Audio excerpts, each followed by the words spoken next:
You think you know what it takes to join a gang? You don't, because the truth is darker than you can imagine. Watch till the end to uncover the brutal truth. From brutal beatings to forced sexual acts, murder on command, and soul-breaking humiliation. It's not initiation, it's transformation through terror that rebuilds gang members into something else. So what does it really cost to belong? Drop your thoughts below. In the violent underworld of MS-13, there's no easy path to membership. To go from a Checo, a mid-level affiliate, to a homeboy, a full-fledged soldier of the Mara, you don't just prove loyalty, you spill blood. Every Checo must carry out at least one murder of a rival gang member. Not optional, not symbolic. It's the price of admission. A ticket paid in death. Only then does the clique even consider voting them in. In 2016, the quiet suburbs of Long Island, Nonisa Mickens and Kayla Cuevas, two teenage girls, were ambushed and brutally murdered by MS-13 members. The girls weren't involved in gangs.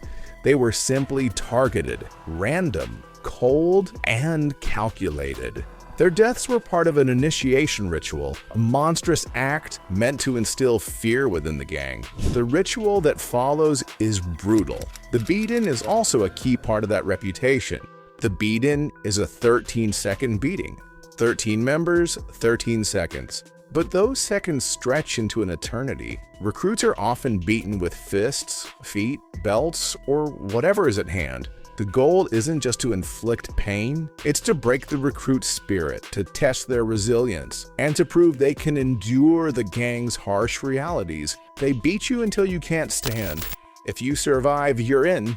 If not, well, you were never meant to be part of this. But the beat-in is more than just a physical ordeal, it's a psychological one as well. Recruits are often blindfolded, stripped, and subjected to verbal abuse and humiliation. The experience is designed to strip them of their individuality and rebuild them in the gang's image. How does the MS-13 beat-in differ from other gang initiations? Drop your thoughts. While many gangs have physical components to their rituals, the MS-13s are particularly brutal and standardized. The 13th second time frame, the number of participants, it's all part of the gang's identity, a way to ensure uniformity and instill fear. While MS-13 focuses on physical brutality, other gangs employ different tactics. The Hells Angels, the notorious motorcycle club, are known for a more psychological manipulation. The number one rule of the Hells Angel Code is always back your brothers. I learned that before I even became a member. The Hells Angels call themselves a club, the Hells Angels Motorcycle Club. There's charters, and within the charter, the chapter, the group, there's a president, a vice president, a warlord, which is in charge of weapons and retaliations and defense. Becoming a Hells Angel isn't about enduring a single violent act. It's a long, grueling process that can take years. Members don't just join the Hells Angels, they survive their way in. It starts with being a hang-around. They're nothing more than a spectator tolerated, but not trusted. If they prove they're not a waste of space, then they become an associate, closer to the action but still on the outside. Everything is a test. One wrong move, and they're out. Then comes the real trial, becoming a prospect. Now they're at the bottom of a brutal hierarchy. They take orders, run errands, clean bikes, act as security, and handle anything the club throws at them, legal or not. They're abused, disrespected, and pushed to their limits. This is where weak men break. Prospects are expected to pay to play, buying gear, covering costs, and proving financial commitment. And in some chapters, loyalty means crime. Assault, drug runs, extortion, sometimes worse. You don't ask why, you just do it. If they make it through, the final test is a vote. One no ends everything. But if the club says yes, you're patched in. Then they receive the sacred Hells Angels colors, a mark that says you're one of them, a full member, a brother. This isn't a club. It's fueled by loyalty, violence, and silence. You don't walk in. You have to crawl through the dirt, bleed in the shadows to prove your worth in fire. Hells Angels initiation is not for the faint of heart. Whereas in Chicago, the O Block and SDL EBT gangs have their own brutal initiation rituals. Recruits are often required to commit violent acts to prove their loyalty. And Chicano street gangs' initiation isn't a handshake. It's a beating, a violent, ritualized act known as the street baptism. And for many, it begins young, sometimes as early as 12 or 13 years old. By that age, most have already been running with the crew, tagging, fighting, and doing small jobs to earn stripes. The initiation doesn't come out of nowhere. It's the final step in a long, silent audition. It begins suddenly. A circle forms. Then several gang members rush the initiate, fists flying and with no mercy. There are no rules. You fight back or get folded. The only thing you can't show is fear. Weakness? That gets you dumped fast. Respect isn't given. It's beaten into you.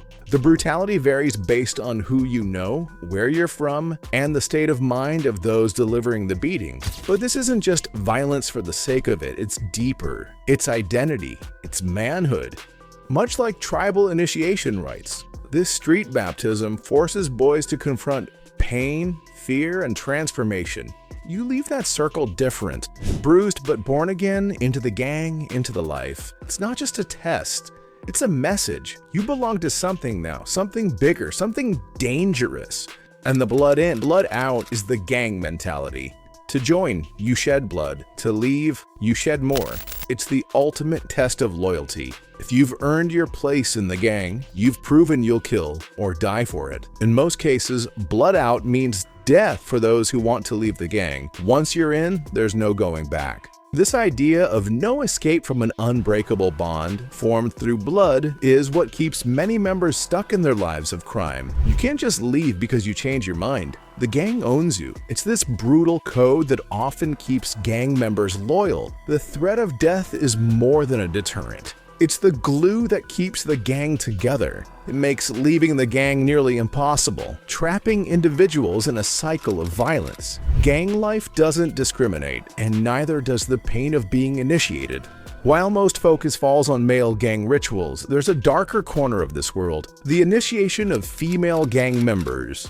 Their path isn't always fists and blood. Sometimes it's far worse. Some women are jumped in just like the men, subjected to brutal beatings, surrounded and forced to fight back. But in other cases, the initiation takes a different, more sinister form. Many are forced into sexual acts, sexed in and assaulted by multiple gang members under the twisted label of proving loyalty.